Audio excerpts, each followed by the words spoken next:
Hello everyone.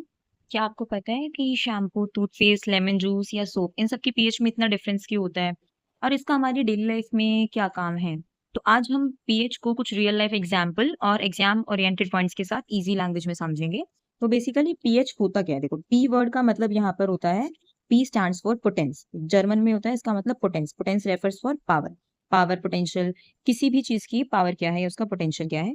H का मतलब यहाँ पर है हाइड्रोजन आयन। तो यानी कि पीएच का मतलब क्या है? It is a measure of concentration of hydrogen ion. Hydrogen ion भी बोल सकते हो और हाइड्रोनियम आयन भी। बेसिकली हाइड्रोनियम आयन कैसे बनता है? जब वाटर के अंदर हाइड्रोजन मिक्स होता है, यानी कि कोई एसिड आप मिक्स करते हो, तो वहां पर जो फॉर्मेशन होती है वो होती है हाइड्रोनियम आयन की। तो आप क्या कर सकते हो, पीएच की हेल्प से उसमें हमें ये पता चल जाएगा किसी भी सोल्यूशन के अंदर कितने हाइड्रोजन आयन है, कितने हाइड्रोनियम। तो उससे हमें ये पता चल सकता है कि वो चीज एसिड है, बेस है या फिर न्यूट्रल है। तो जितनी ज्यादा हाइड्रोजन आयन होंगे ना, उसकी पीएच उतनी ही कम होगी। ठीक है, तो हम आगे देखते हैं कि बेसिकली ये चीजें हैं क्या। देखो, पीएच का मतलब इन शॉर्ट अगर हम बात करते हैं तो it means power of hydrogen. तो हाइड्रोजन आपको ये बता देगा कि कोई चीज एसिड है, बेस है या न्यूट्रल है। तो एक ऐसा स्केल है जो आपको डिटेक्ट करने में हेल्प करता है नेचर ऑफ सब्सटेंस। ठीक है, अब देखो इसमें बेसिकली क्या होते हैं, 14 नंबर्स होते हैं। ये हमारा पीएच स्केल है। तो इसमें देखो 0 से लेके 14 तक के नंबर्स हैं। ठीक है, अब क्या होता है, 7 का जो नंबर है वो होता है हमारा न्यूट्रल। न्यूट्रल का मतलब ना वो एसिड की कैटेगरी में है ना वो बेस की कैटेगरी में। तो जैसे ही उसकी पीएच डिक्रीजिंग ऑर्डर में जाती जाएगी, यानी उसकी पीएच कम होती जाएगी, तो उसका नेचर क्या होगा, एसिडिक होता चला जाएगा। और जितनी ही पीएच जो है इंक्रीज होगी, यानी कि प्लस होगी, तो उतना ही वो क्या होगा, हाइड्रोजन आयन उसके कम हो जाएंगे और उसका नेचर कैसा होता जाएगा, बेसिक। तो अगर इन शॉर्ट देखें, अगर आपकी पीएच लेस देन 7 है, 7 से कम है तो वो क्या है, एसिडिक। 7 से ज्यादा है तो वो क्या है, बेसिक। और 7 पे आ गया तो वो आपके लिए क्या होगा, neutral. Neither acidic nor basic. I hope आपको पीएच समझ में आ गई होगी। तो पीएच के लिए बस आप याद रख सकते हैं कि power of hydrogen, acid, basis और न्यूट्रल बताने के लिए। तो अब हम देखते हैं एसिड या बेसिस की जो स्ट्रेंथ है कैसी होगी। अब जैसे अगर हम देखते हैं, यहाँ डिक्रीजिंग ऑर्डर में जाते जाते पीएच क्या है, कम होती जा रही है। ठीक है, पीएच कम मतलब उतना ही स्ट्रॉन्ग एसिड।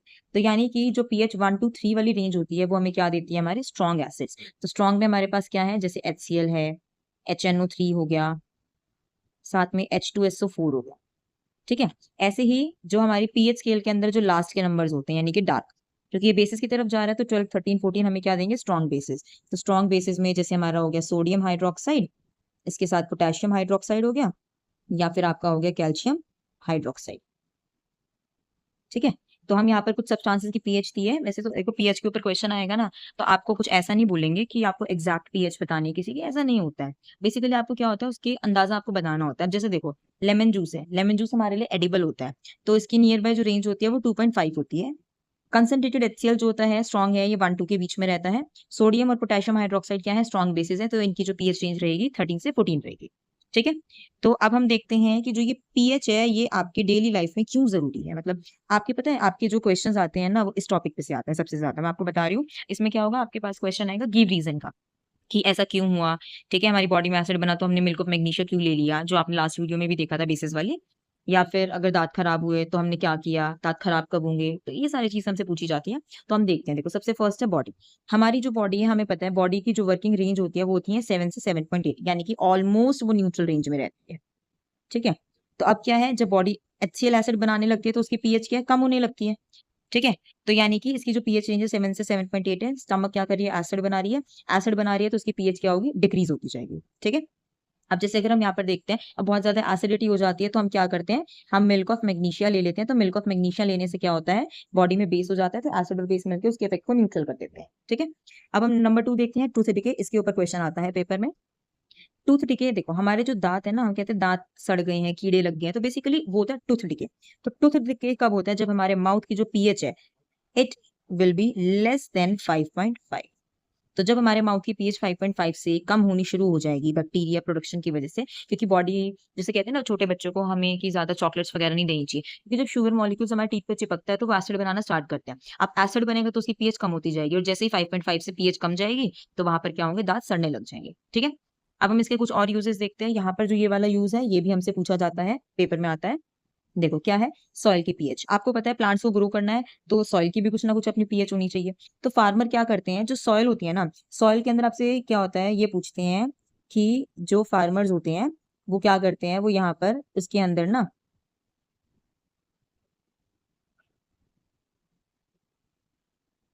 फार्मर्स क्या करते हैं, सॉइल के अंदर ना कैल्शियम हाइड्रोक्साइड मिला देते हैं, यानी कि स्लेक लाइम मिला देते हैं। तो क्वेश्चन आता है ऐसा क्यों करते हैं? तो फार्मर्स को ऐसा इसलिए करना पड़ता है क्योंकि जो सॉइल है ना वो एसिडिक हो जाती है। अब जितना ज्यादा एसिड होगा ना, पीएच कम जितनी होती जाएगी, तो वहां पर क्रॉप्स को ग्रो करना बहुत मुश्किल हो जाएगा। तो इसके लिए क्या करते हैं जो फार्मर्स होते हैं, वो लाइम यानी कि कैल्शियम हाइड्रोक्साइड ऐड कर देते हैं, जिसकी वजह से सॉइल न्यूट्रल हो जाती है। ठीक है। अब यहाँ पर कुछ है सेल्फ डिफेंस बाय एनिमल। इसका मतलब क्या है? देखो, बी स्टिंग, बी क्या है? जब मक्खी काटती है आपको, या नेटल लिव्स, नेटल लिव्स होते हैं, इसमें ना कांटे होते हैं। तो जब ये हमारी बॉडी में कट करती है, तो हमारी बॉडी के अंदर ये मीथेनोइक एसिड सिक्रिएट करती है। तो मीथेनोइक एसिड क्या होता है? जिसको आप फॉर्मिक एसिड भी बोलते हो, जिसको हम क्या बोलते हैं? फॉर्मिक एसिड भी बोलते हैं।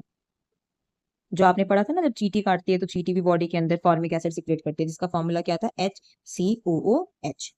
तो वो सिक्रेट करती है, उससे क्या है? दर्द होगा। तो इससे ठीक करने के लिए हम क्या कर सकते हैं? जब भी आपको कोई मधुमक्खी काट ले या फिर नेटल लिप चुभ जाए, तो उस पर इमीडिएट बेकिंग सोडा रगड़ लो। बेकिंग सोडा रगड़ने से क्या होगा कि जो उसका असर है वो खत्म हो जाएगा, क्योंकि बॉडी के अंदर क्या गया है? एसिड गया है। तो उसको खत्म करने के लिए हमें क्या यूज करना है? बेस। तो आज की वीडियो में बस इतना ही। मैं आपको याद दिलाना चाहूंगी कि जो नोट्स की पीडीएफ लिंक है वो आपको डिस्क्रिप्शन बॉक्स में मिल जाएंगे, आप वहां से जाके डाउनलोड कर सकते हो। तो आई होप आपको ये टॉपिक समझ में आया होगा। तो अगर आपको इस टॉपिक के रिलेटेड कोई भी दिक्कत है, तो आप मुझसे कमेंट सेक्शन में पूछ सकते हैं। नेक्स्ट वीडियो में मिलते हैं नेक्स्ट टॉपिक के साथ।